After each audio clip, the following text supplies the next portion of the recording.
6 години откако државата изгради 2 километри кои не водат никаде, Министерството за транспорт го избра изведувачот на втората фаза од автопатот Скопје-Блаце, долга 10,5 километри.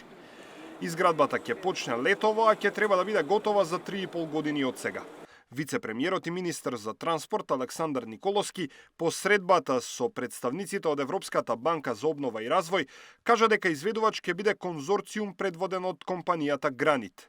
Вели, по подолго време голем инфраструктурен проект добива македонска градежна компанија, што според него е голем сигнал за градежниот сектор.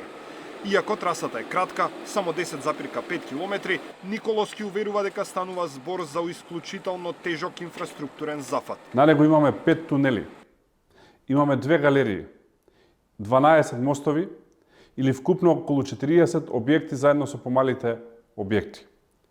Тоа е еден голем инженерски потфат, голем градителски потфат.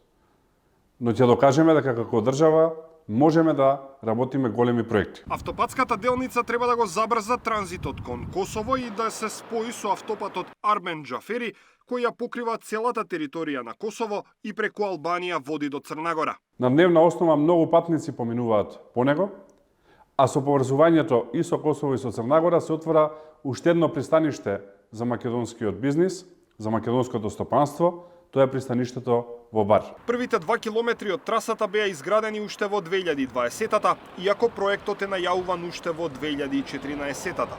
Трасата што е изградена се наоѓа веднаш до постоечкиот регионален пат, но не е ставена во функција.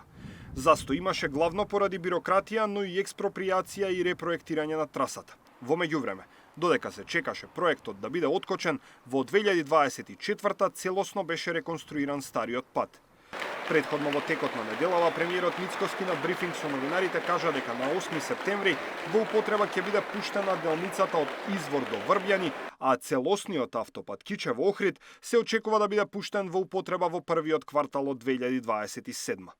Мицкоски рече дека во ист момент во втората половина од оваа година ќе се работи на 6 автопатски решенија, но и на неколку експресни патишта. Даниел Василев, Сител телевизија.